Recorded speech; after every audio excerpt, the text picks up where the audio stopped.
Donc voilà, j'ai démonté mes caches de bobines, tous les petits carters plastiques, j'ai déposé les bougies, les bobines.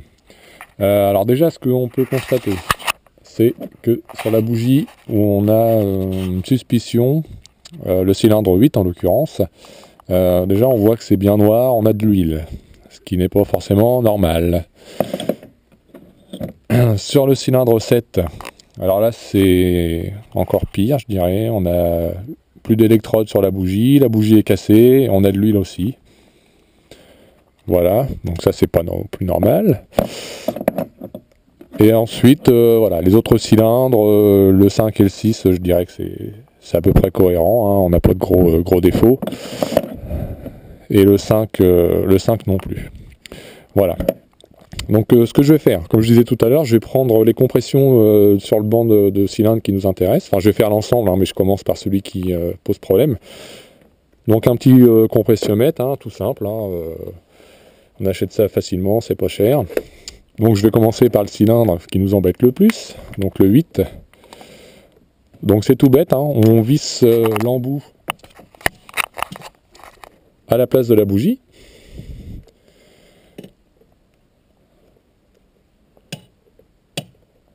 Voilà. On raccorde le mano dessus.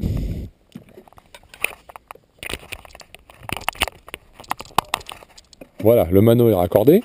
Et après, ce qu'il faut faire, c'est qu'on va faire tourner notre moteur au démarreur. Et pour faire ça, en fait, on ouvre la boîte hein, qui se trouve ici à relais et à fusible, sur lequel j'ai enlevé quand même les deux relais de pompe à essence, celui-là et celui-là. Pour éviter éventuellement que le circuit se mette sous pression. Bon, logiquement, il n'y a aucun danger, hein, mais toujours par précaution, je le fais. Et j'ai aussi enlevé, là où il y a mon doigt, c'est le relais de démarreur, de manière à ce que, avec l'aide d'un petit shunt que j'ai fait, hein, on va faire tourner le démarreur, donc le moteur, et on va pouvoir vérifier notre compression. Ça permet de ne pas avoir à se déplacer dans la voiture, de tourner la clé, de tout mettre en route. Là, simplement, on va faire 3-4 tours de moteur et on va quand même, ça va vous permettre de vérifier la compression ou pas sur les cylindres.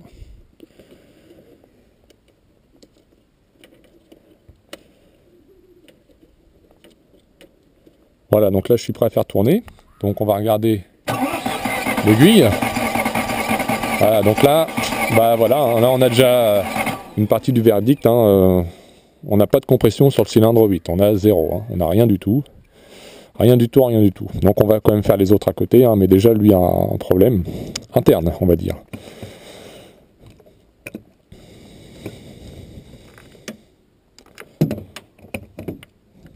Hop, donc là je vais passer au cylindre 7. Alors c'est pas facile hein, de tourner en même temps que la caméra.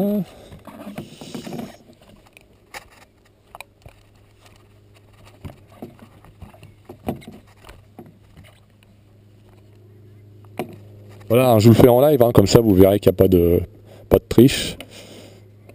Voilà, donc là je suis bien sur mon cylindre 7, le mano est à 0, hein, je le décomprime. Et pareil, même principe, hein, on va faire tourner avec l'aide du démarreur et voir ce qui se passe sur les autres cylindres. Voilà, je mets mon shunt en place, je fais tourner.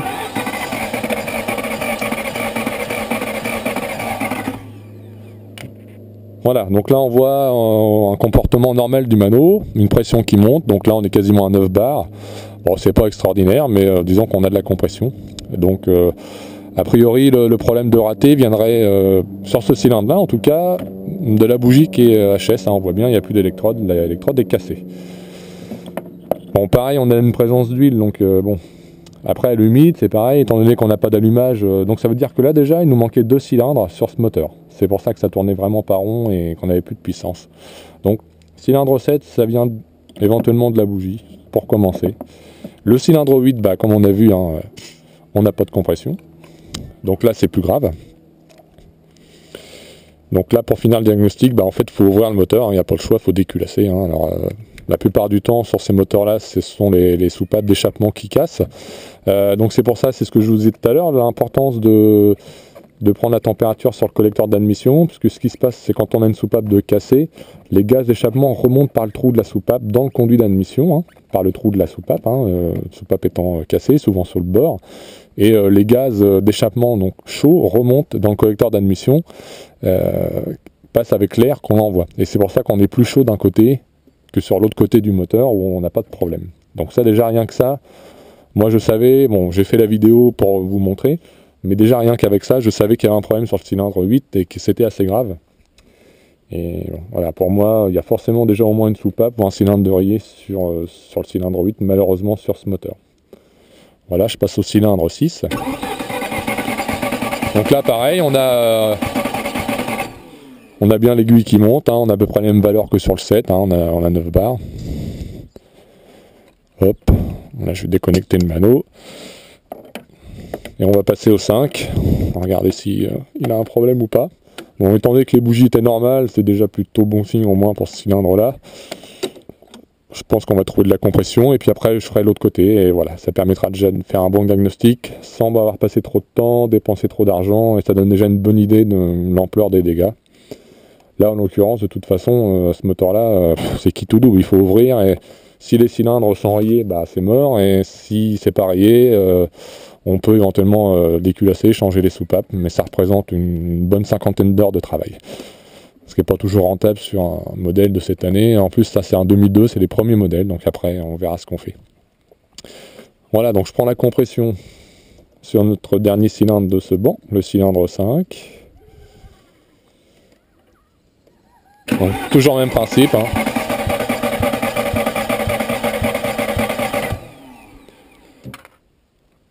Voilà, donc là on a même un petit peu moins, on a 7 bar 5, hein, donc c'est pas forcément terrible. Hein. C'est pas à zéro, mais bon, on voit bien qu'il y a un problème d'étanchéité aussi sur ce côté-là. Bah, voilà. Bon, après, passer 100 000 km, c'est pas trop étonnant, hein, mais bon, on voit quand même qu'il y a une petite baisse de compression de ce côté-là. Normalement, voilà, on devrait être entre 9 et 11 hein, sur un moteur en bonne santé. Donc voilà pour ce côté. Bon, toujours le même principe. Donc là, j'ai démonté le banc 1, c'est-à-dire cache bobine et bougie. Et je m'apprête à prendre les compressions donc sur le banc de cylindre numéro 1. Je vais commencer par le cylindre 1. Et on va faire les 4 et on va voir s'il y a un problème ou pas sur ce côté aussi. Donc même principe, hein. J'ai enlevé mon relais de démarreur et je vais le chanter pour pouvoir faire tourner le moteur et prendre les compressions.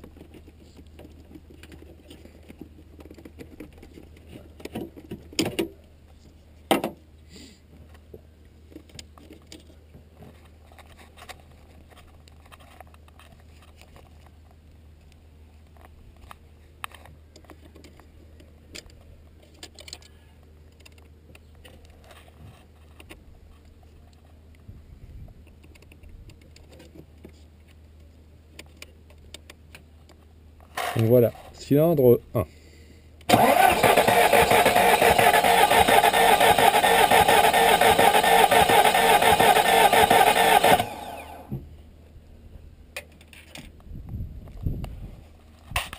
Bon, donc le cylindre 1 est ok, hein, on a à peu près 9 bars, bon, c'est pas trop mal. On va pouvoir passer au cylindre 2.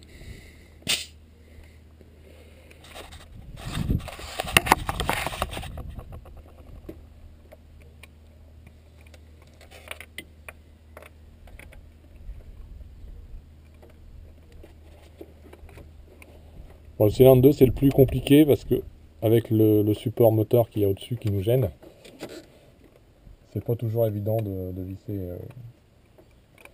le tuyau, même les bougies et la bobine, c'est le plus compliqué, mais bon, on y arrive quand même. Hop.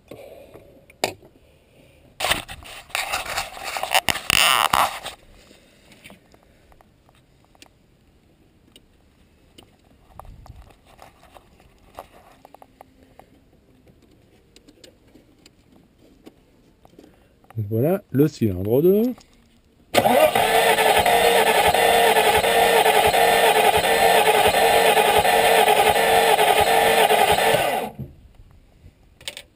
Bon, celui-ci aussi, on a de la compression. Pareil, aux alentours de 9 bars. Bon, voilà. Pas extraordinaire, mais c'est pas un moteur neuf. Donc, on a de la compression, c'est l'essentiel. Enfin, déjà plus que l'autre côté.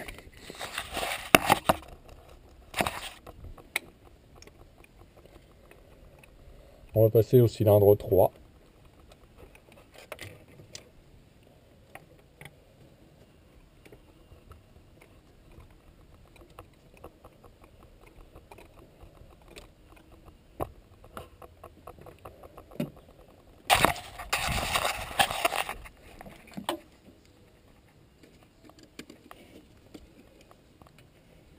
Donc cylindre 3.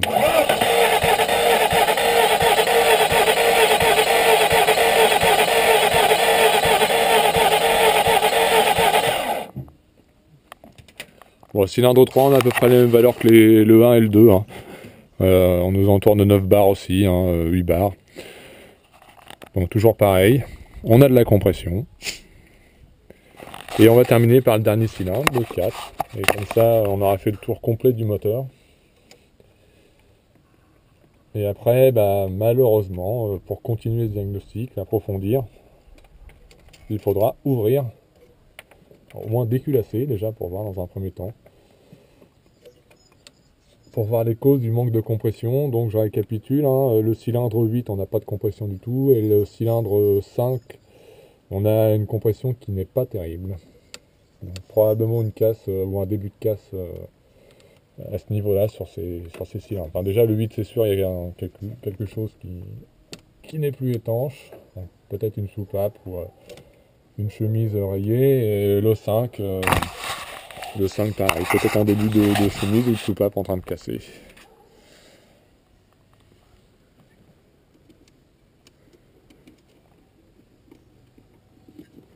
Voilà, je termine par le dernier cylindre, donc le cylindre 4.